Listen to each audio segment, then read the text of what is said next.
Sana all. How? Ito mga idol, isang bata na nag-trending sa Facebook mga idol. Grabe, ang ganda ng boses. Grade 7 na bata mga idol at pinagkaguluhan talaga ng klase, schoolmate at dito sa school nila. Grabe. Let's go, panoorin natin mga idol. Pakipollow po ang Facebook page ni PNS Special Program mga idol, ang may-ari ng video. Grabe itong batang to.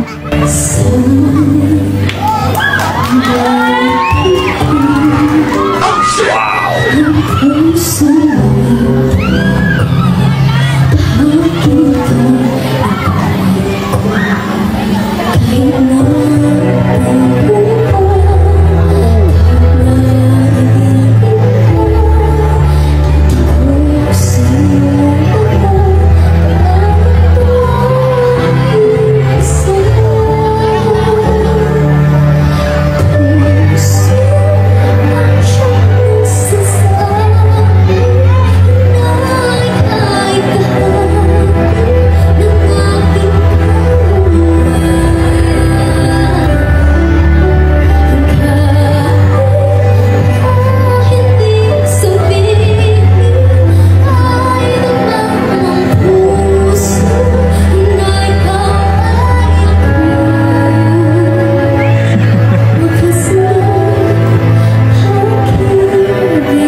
Damang-dama talaga.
Grabe mga idol. Lupit. Grabe mga idol. Ang ganda ng boses ng batang yun mga idol. Hindi ko kilala yung batang yun, no? Please po, pakipollow po ang Facebook page ni PNS Program, Special Program mga idol. Grabe. Lagay ko na po sa description ang kanyang link mga idol. Grabe, ang ganda ng boses ng batang yun. Kaya pala sumikat ito sa... o nag-trending ito sa FB mga idol. Grabe, ang daming tao, ang daming mga kaklase, schoolmate, buong eskwelahan mga idol talagang nanood sa kanyang perform mga idol. Grabe, wala akong masasabi kundi hopefully mga idol sasali ito sa The Boys, no? Sa The Boys sasali po ito. Sana po sasali itong batang to. Grabe kita ng boses. Please comment down below mga idol kung ano pong pangalan ng batang ito. Grabe! Kung may nakakilala po mga idol ha. So, kung i-rate ko po ang kanyang performance mga idol ay nasa 9 mga idol. Ang ganda ng boses at wala akong masabi ko hindi. Napakalupit mo. Ang lupit mo, baby girl. Okay, hanggang dito lang po mga idol. Maraming salamat. Ingat po kayo lagi at God bless po.